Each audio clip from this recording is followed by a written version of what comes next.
Welcome to the Thought Diaries, a podcast dedicated to mental health, neuroscience and trauma.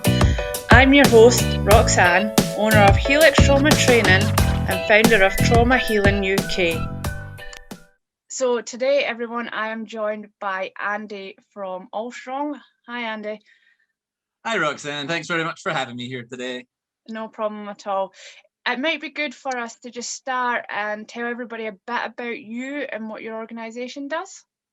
Absolutely. So All Strong Scotland CIC was established in 2018 with the primary focus of providing self-management support for mental health issues as well as overall well-being in Perth and Kinross.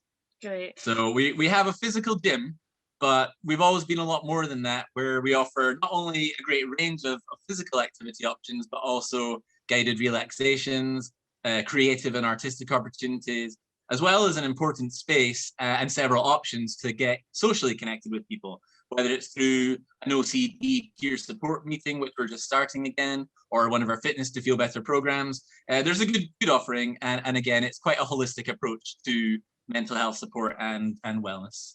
Definitely. And I must say, having been to your office, it's a very lovely space. And I think everyone needs to know about the dance thing that you have in the gym, which I absolutely love. Oh yeah, so we've got a digital fitness game called the Beam. That's one that beams down to the floor at literal games that kids can play on things. And we have also these blaze pods which light up, and you just go around hitting them as they light up as well. We've got a range of options as well for the whole family. So it's quite a unique offering, I would say, and it really does offer something for everybody. Yeah, you do. And just looking at your services, obviously I'm a little bit involved with stress management kind of stuff for your clients. You do have a very all-round service. And I know before COVID that people were using, and you were still building up then. And I think it's good for us maybe just to chat about the mental health benefits in relation to physical health, because Yeah, absolutely. they are huge. So what's your experience been, Andy? So it's something that I've been involved in my whole life. Perhaps without realizing it, I was using exercise from a very early age, around the time that my acute anxiety was developing into proper obsessive compulsive disorder in my early teens. At the same time, the only thing I feel that was keeping me, well is too strong a word, but that was keeping me from kind of going into darker and more debilitating kind of space was physical activity. And I was not in any kind of good shape at all when I started. I would literally jog 50 meters, walk 100 meters, and that was my starting point. Yeah. And it wasn't until my later years, maybe 20s, mid-20s, where I really recognized that it was only exercise that had gotten me through that period, from teens into mid-20s. And that was the kind of the point where I realized it was my medicine. And it was another good 10 years of kind of going through patterns of self-destruction, back into wellness, into health, into vibrancy again, and then going back into the self-destructive loop. Because again, although I found that the exercise was an amazing tool and my primary tool, as I say, it did save my life. Again, in the past, I didn't use it to its fullest extent. I didn't incorporate it with other aspects to basically bring myself to a better state of wellness in a way that is like sustainable long term. However, I would say that the benefits are huge, and the only way that anyone will really get them is to experience them, because we can talk about endorphins, the feel-good chemical, and that is true. That is an immediate boost to mood, which is quite simple to recognize. It's most commonly felt towards the end or at the end of a session, whether it's a run, weight, Pilates, yoga. It's something that if you just take a few minutes to let it sink in at the end, you will feel that afterglow. And that can be enough to provide the motivation to come back to try again. Rather than focusing on the hard part that's been done, the effort, the reward at the end is immediate. Whereas other things like weight loss, body transformation, these are going to take months, sometimes years. And while they're absolutely valid goals, the mental health benefit is there every single time. And apart from that feel-good chemical, there's a lot of other factors that come into play. So fitness, whether it's a single session, a longer term program, part of a healthy habit, it does provide a sense of accomplishment. Provides a purpose even. And even if it's just for half an hour a day, my purpose is self-care through physical activity. And it could be a gentle walk, it could be some exercises in your chair, in your living room, it could be anything. But the other aspects that give you that feel-good factor are the fact that you are helping yourself. You've got a sense of progress, something to work towards.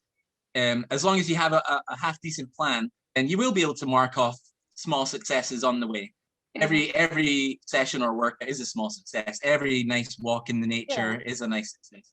And there's so many things that just help your overall sense of self-esteem, your self-belief.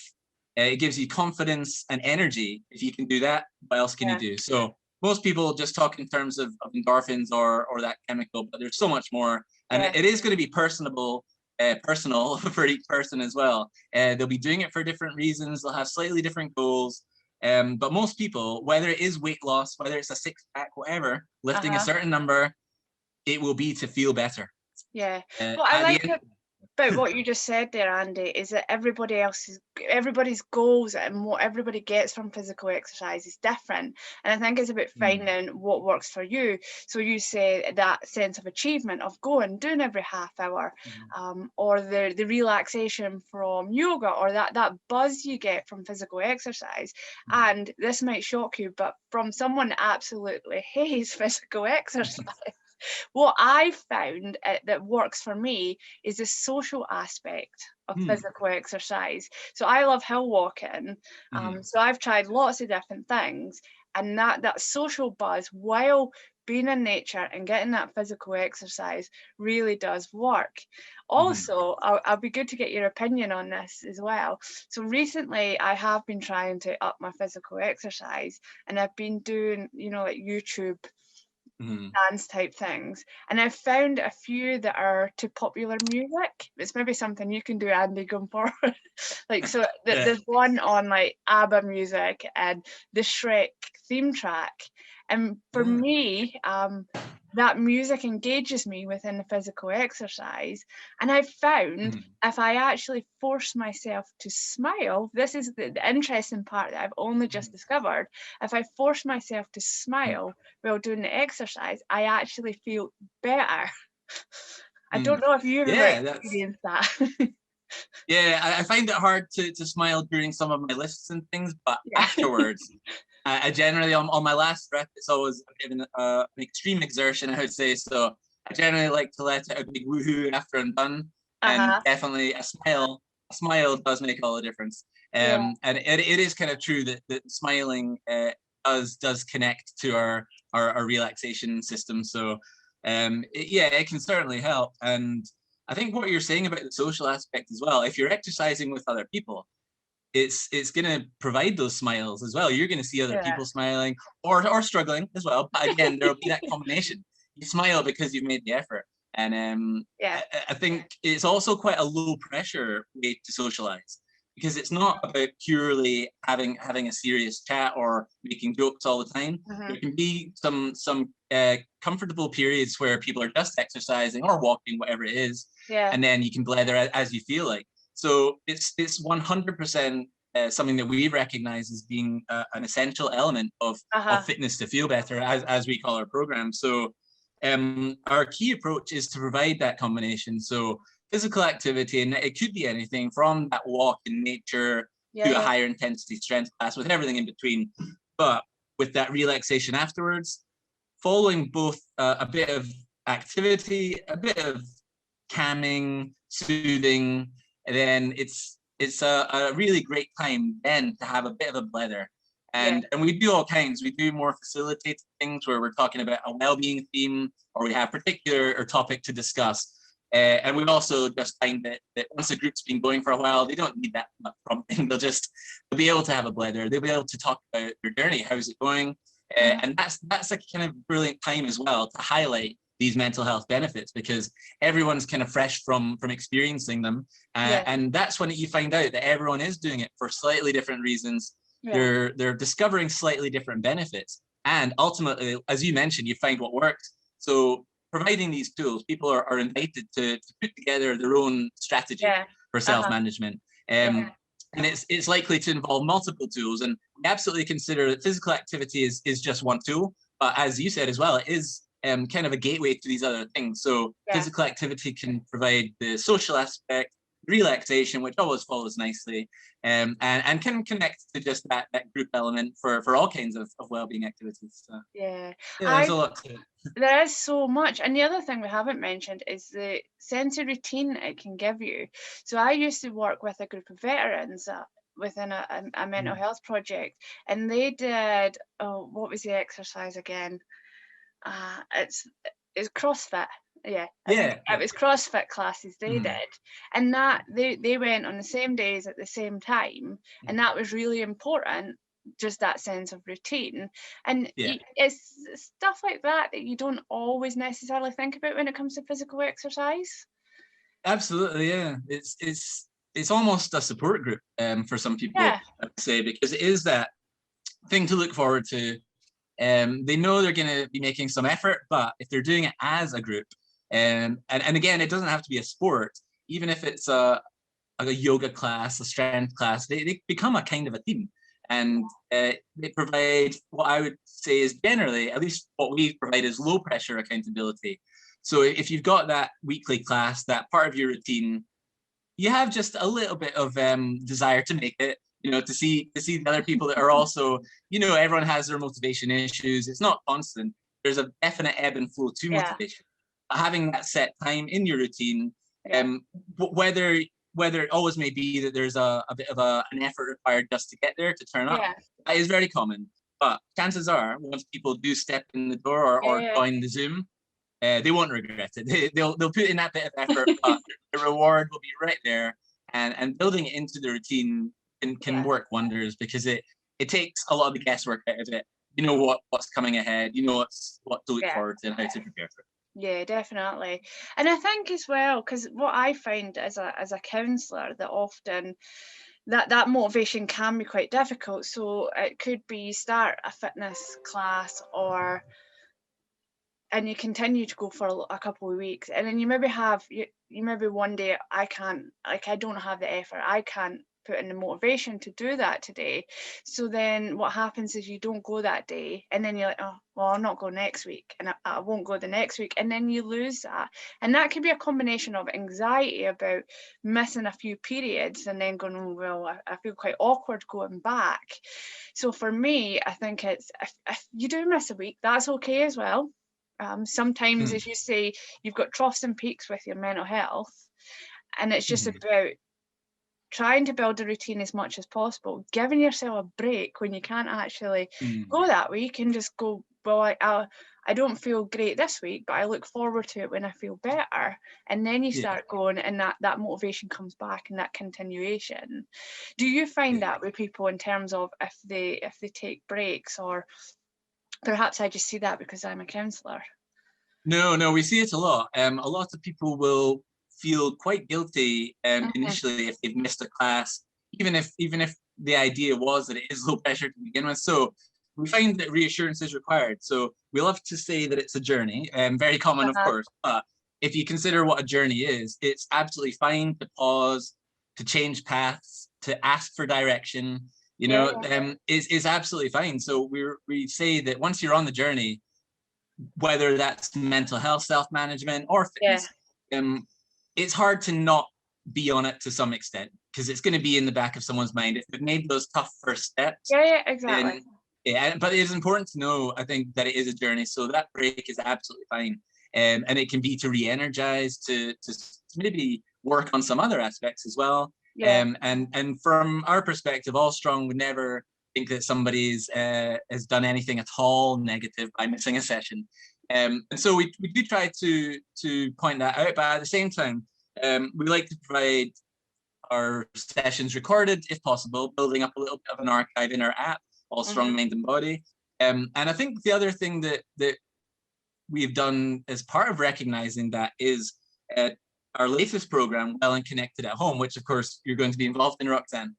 So as you know, it is, rather than being a limited time program or specific just one session a week, there's a quite a range of times and days when sessions are offered. And again, it is quite a holistic range of sessions. So people are going to be able to explore, discover what tools work for them, what resonates with them, and gradually build up their own resource library, their own strategies, and what works for them. And I think it's really is important, though, to keep reminding people you're not doing anything wrong. If you're at all on the journey, well done. Keep going, even if keeping going is just having a pause on that journey. Because as you mentioned, if someone does miss one, if you feel quite negative about it, chances are they'll miss the next one. Exactly, Andy. And it's, you said the guilt, and that's that is exactly that. And I've been in that position as well, sometimes where my mental health's been quite low, and I can't go today because I feel. And I think what I really like about your program compared to perhaps more structured health fitness kind of programs, so I've been along to some of them, and I feel guilty in the class because I can't keep up or I'm not doing it the right way. And I think you do get some instructors who will point out to you, oh, you're not doing it right, you need to do it this way. And that has a real issue, it really affects my self-esteem. Exactly. Yeah. I mean, it is quite hard to get the balance on that kind of thing, because of course you want to ensure that everybody's using safe and correct technique. Of course. And not just to prevent injury, but to get the best from the exercises as well. So we have found that, especially working with people who are using activity for their mental health, which is what I do personally, and several of our coaches have with experience as well. So we are quite aware of it, because I personally, I would feel the same way, even although I've been in exercising for so long. So we are quite sensitive to that. And as part of our program, we're going to be kind of address that, filling the gap, to provide some extra support and resources for people who are not yet able to do the main fitness classes.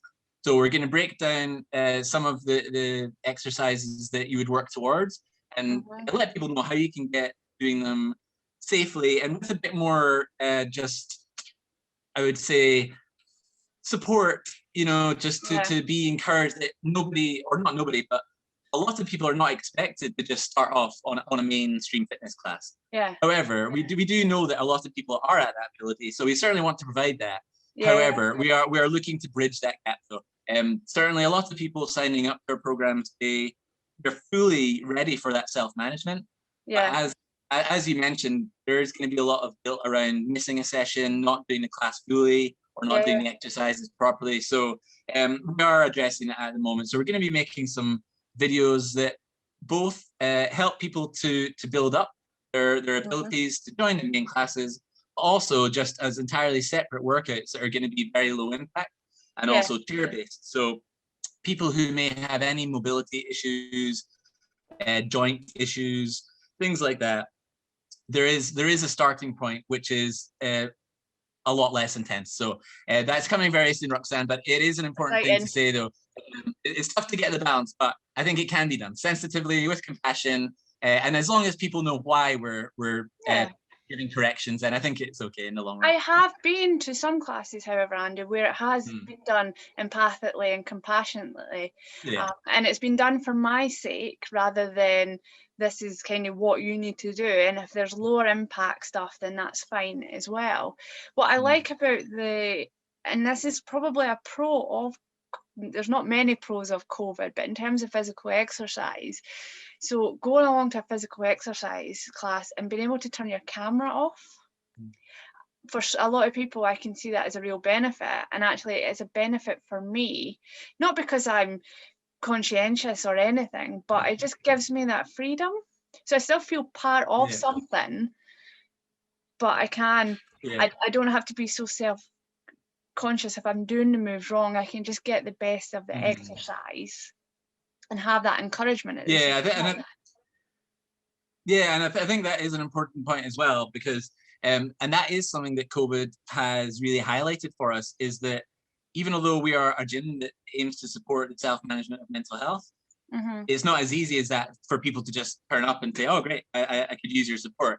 There is a massive bridge that needs to be crossed between people being in their homes, being aware that they kind of need to or would benefit from being on the self-management journey. Yeah. They're ready for that. They're in recovery, or it's a kind of early intervention prevention thing. And it has to be kept low pressure. So as you said, to be able to turn the camera off in a Zoom class, to be able to maybe watch one of our recordings, a live stream, it's a massive help to get anyone just towards, and it could be over the space of 6 months, a year or more, to get towards taking part in maybe outdoor classes, whether it's walking in nature, locally, wherever it is, or if it's joining an actual class. Yeah. It's such a tough first step that we feel the digital element, where it is low pressure, where people can be themselves and find that support in our online wellbeing community.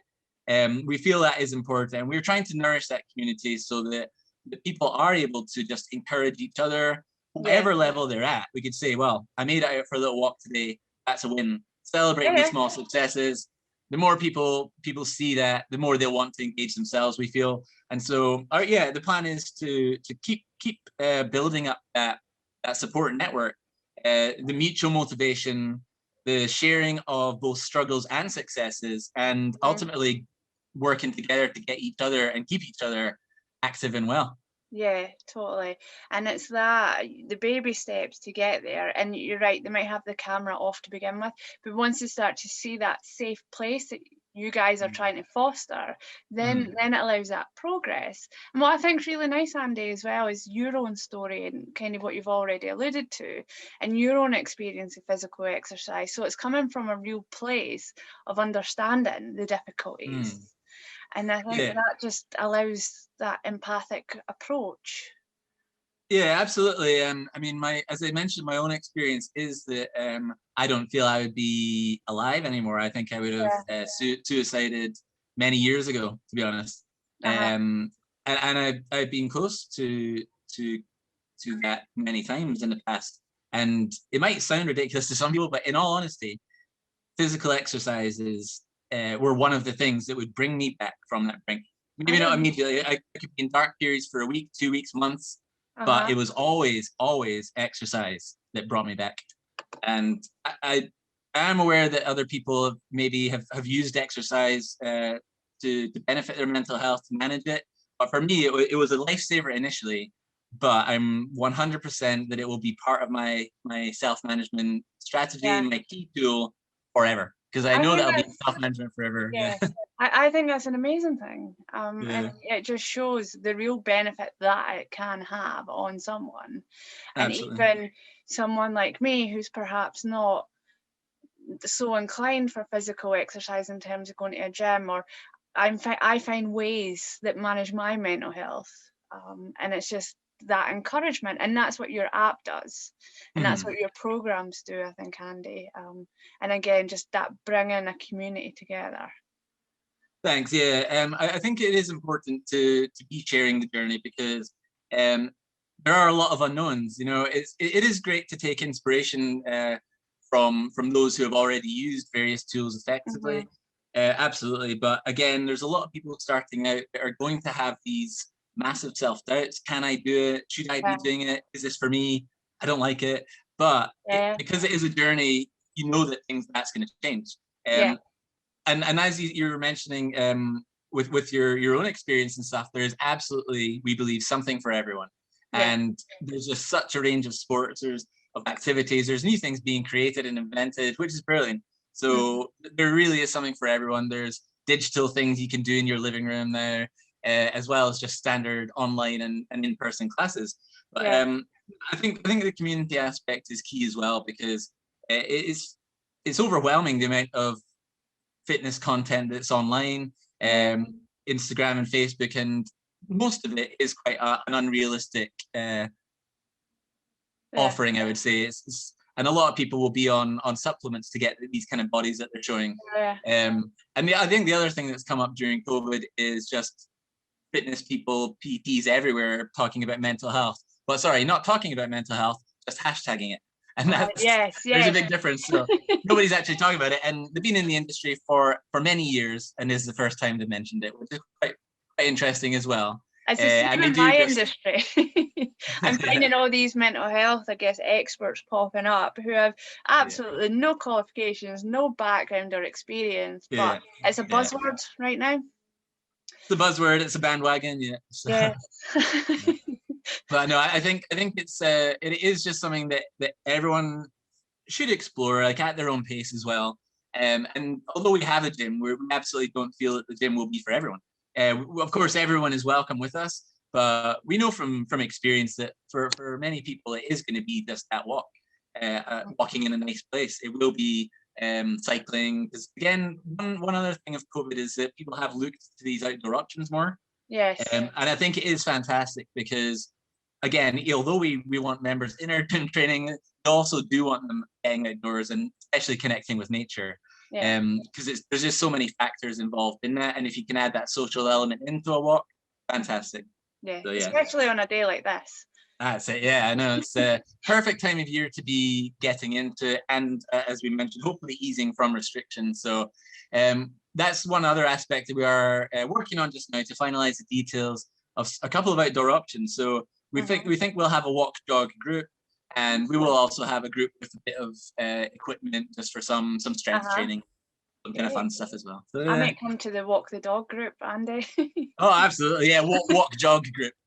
Oh You're no! welcome to bring Oh, a walk dog too. jog. I thought you said Walk walk or the jog. dog. Yeah. Walk the dog's a good one too. Well, you can That would have be that. fun. You can have that. I'll come to it. That's good. The Yeah, other so thing, I mean, sorry, go ahead. I was just going to say the other thing that I was actually looking at on your app was the sleeping yoga, which I found Yes, really interesting. So I will probably be joining that at some point soon, Andy. brilliant. Yeah, a lot of people have found that to be really effective. And even if you don't want to go to sleep at the time of it, it's brilliant to relax. And honestly, sleeping yoga for me has been the place where I don't normally get to make it live at the time, but with the recordings that we have, and we're building up a nice archive of them, that's where I find true rest. So it's easy for me to sit down and turn on the TV, or I mean, reading works quite well for me, and various breathing techniques and things. But being guided through it, and in sleeping yoga, you can do no wrong. There's actually no movement. It's a pure relaxation, and it's I find it highly effective. So yeah, it'd be good to see you on there, Roxanne, definitely. My type of yoga, just Yeah, that's lying and it. go Yeah. to sleep. Well, that's it. It's another actually nice way to introduce yoga to people from the relaxation side. A lot of people say, I'm not flexible enough for yoga, but that's not at all a requirement. So it is another way just to bring some benefits to people through a way that's not at all as scary as it sounds. Great. No. So before we kind of wrap up, Andy, do you want to say anything more about the programs that are coming up, just to make people aware? Yeah, so I'd say the main program we have is Well and Connected at Home, and that is two elements. It has an active focus for primary 7s up to 15-year-olds, and it has a creative focus for anyone age 16 plus, no upper limit. Both programs provide a free well-being bundle with some items that will support the journey, support you to engage with some of the sessions, as well as just your general well-being. And these programs are completely free to residents of Perth and Kinross. And the other thing, apart from the outdoor sessions coming up soon, we also have Fitness to Feel Better programs on the go. And these are still at an affordable, subsidized price of £32 per person for the next couple of programs. And these ones are targeted at different groups. So rather than just being a general fitness for mental health, we've recently had a women's only one. We've still got a women's 16 to 25s on the go. The next one I'm going to be doing is a men only one. And then after that, we're going to be doing an addiction recovery one. Because that's, I suppose, one of the only parts we haven't mentioned is our focus on addiction recovery as well, which I've just qualified as a smart recovery facilitator. And it was something that was interrupted by COVID, but we are going to be relaunching smart meetings soon and getting involved a bit more in the recovery side of things, which of course is very much interlinked with mental health as well. Brilliant. I'm obviously going to do some sessions on managing emotions and stress. So if anybody wants to come along to that, they're more than welcome. And I just want to finish on a message of encouraging people to go on your app, to go along to these programs, and to take away the message that I'm rubbish at physical exercise. I don't particularly enjoy everything, but I guess what you guys are trying to achieve is stuff for people like me who are just kind of at that beginning, trying to figure out, well, I'm a wee bit further at that stage, but I was at that place where trying to figure out what I like, what's going to benefit me. And I've had lots of problems with my mental health as well. So definitely encourage everyone to go along. And you guys are on Facebook, and I will put the link to Andy's website in the text with this as well. So thank you so much for joining me, Andy. It's been great. Thanks. Thank you, Roxanne, for having me. It's been lovely to chat.